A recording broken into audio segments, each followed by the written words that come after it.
This is one of Kenya's best kayakers in training. If I qualify, I'll be like the first Kenyan to be in Olympics with a slalom kayak. So that's a big thing for me. But World Paddling Championships are held almost exclusively in Europe. For Africans like Sammy Muturi, that can be an obstacle. For us to go out and participate in an event which is outside country, we have to get lots of documents. Submitting all those documents is not 100% like we are going to get visas. So there is someone behind desk somewhere who have to decide or check our documents and decide whether we are going to go out or not.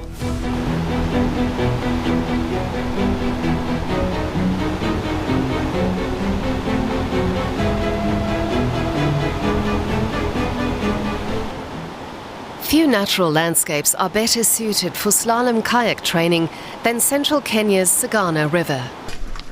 Hello. Ajay. Sammy Muturi grew up just steps from its banks. After his region was chosen to host the African Championships for slalom kayaking in 2015, he began to see the waters with fresh eyes. I used to swim, fetch some water from the river, taking it back home when I was young. After we held the Africa Championship, everyone around was like, oh, so this is a big sport. This big sport inspired Sammy, and he started to become a kayak pioneer in Kenya with minimal equipment. So guys, I'm ready for training today. So that's my helmet, my jacket, and my spray skirt. My paddle used to be a kayak paddle, double blade, and one blade got broken. That's a bamboo stick. I decided to improvise, wrap it around, and I use it for my training. So, improvisation is key. Sammy is preparing to take part in the Canoe Slalom World Cup in Spain and the World Championships in London, which double as the qualifiers for the Paris Olympics. He's keenly aware of the resource gap between the gear he has and what's available in Europe. Most of the athletes live in France, and they have easy access on kayaks and all the equipments. For us to get maybe like a paddle or a kayak in the country, it will cost a lot. Like the kayaks we are using right now, they are old version. We just try to maintain them because we know it's hard to get any of the equipments down here. For the last few months and few weeks, we have been training really hard.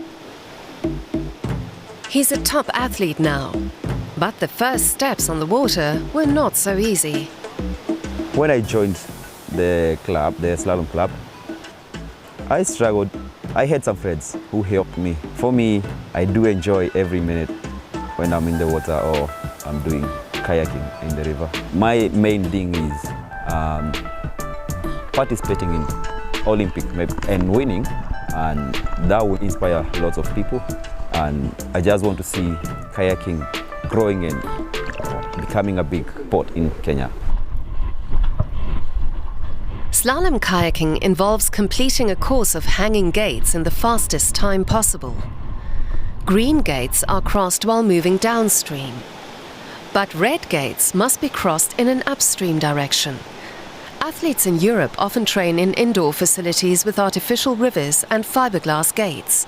But here on the Saga, Sammy and his friends make do with what they have. In Kenya, the access of equipment and infrastructures, they are the most challenge to us compared to other countries. The slalom gates are so important on the race. You have to maneuver the red and the green poles. We've used strings and cable. Then we have like those pipes. So we painted them green and red just to identify the upstream and the downstream gates. Yeah? That's our own way on how to do our local course here. As if the sporting and equipment-related obstacles weren't enough, the biggest challenge lies ahead for Sammy: getting visas in the capital, Nairobi. We still have around like 10 days before we fly out for our competition.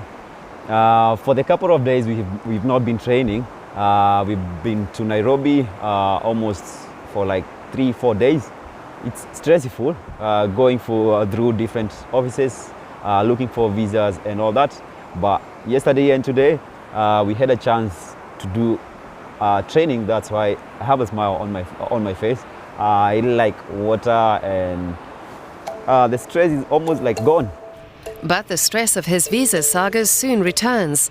At home, piles of documents are still waiting to be submitted to the Spanish and British embassies, a complicated process. Yeah, for us to go out and participate in an event which is outside country, we have to get lots of documents. These are like passport pictures, invitation letters, our bank statements, criminal record statements and all that stuff. I don't know why they do ask for all those documents, and as an athletee you still have something to come back home for. Like you have a happy family, you have like other athletes from your home you wanna hang around with, and yeah, if you go out there, you're not like going and staying there forever. Let's say it doesn't feel comfortable for you to be asked all those kind of questions, and you're just going for sport, then turn back home.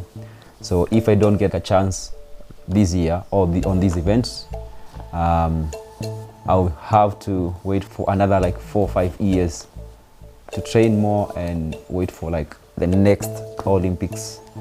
Sammy has good reason to be concerned.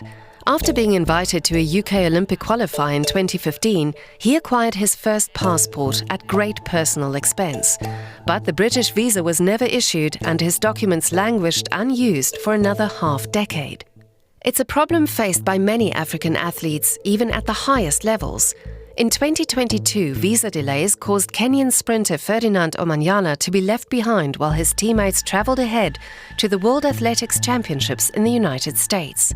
The All-Africa record holder had his visa denial reversed at the last minute and ended his 20-hour plane journey just 3 hours before his 100-metre race began. Hardly ideal conditions for a sporting superstar. Others, like Beninese athlete Odile Owanwanu, were even less fortunate. Despite being the only African to qualify for the contest's heptathlon, she was never granted a visa at all.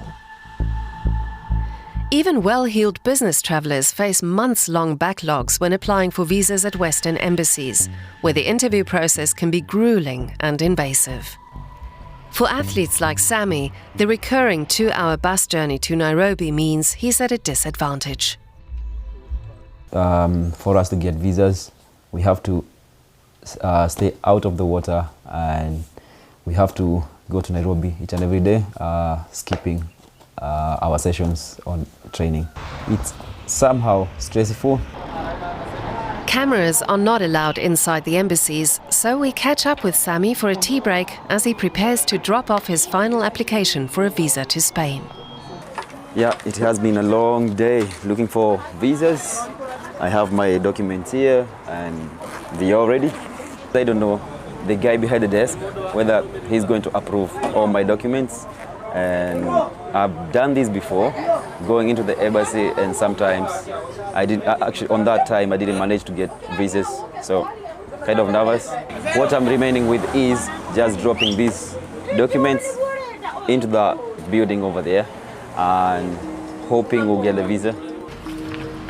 The application is now out of Sammy's hands, and he's able to focus on what he loves most, preparing for his upcoming contests and motivating a new generation of Sagana locals to take an interest in the sport.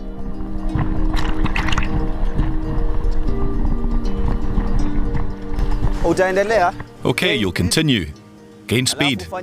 Then do those sweeps. Forward sweeps and back sweeps. Then you'll come back. All right, let's see it. Do a turn now. Nice. So Benson, he's one of the athletes we have around Sagana.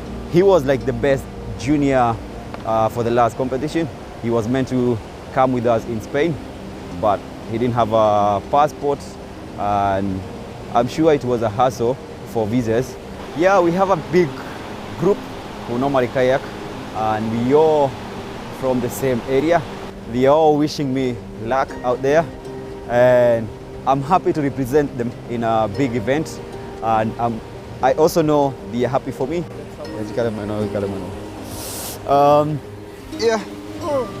I'm so tired, man. Training. So how was training?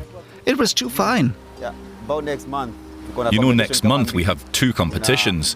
There's a World Cup and a World Championship in Lee Valley.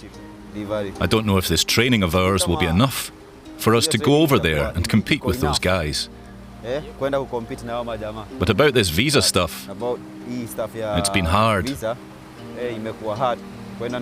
go to Nairobi and come back, things like that. But let's try what we can. I'm just waiting to see if this visa can be gotten in time. Let's hope. It's almost time for lunch. Why don't we head up and grab something to eat? Sure. The day of Sammy's departure has finally arrived, and he's delighted by the news from the Spanish embassy. Today is the day. I'm so excited. I'm heading to the airport. I already have the Spanish visa, so I'm going to represent my country in Spain. But unfortunately, I don't have the UK visa, so I'll have to send my passport back home to get visas for UK to be stamped. Then they're gonna send it back. Just hoping everything will go through. Somehow worried, obvious I'm in a foreign country without my passport, and my I'll send it like back to Kenya, and I don't know whether they're gonna stamp it or not. Sammy's UK visa was ultimately granted, but his passport was mailed back late. He had to rebook his flight and lost important days for preparation in London. Sammy came in 81st out of 105 and failed to qualify. But he tells us his dream of becoming the first paddler to represent Kenya at the Olympics still lives on.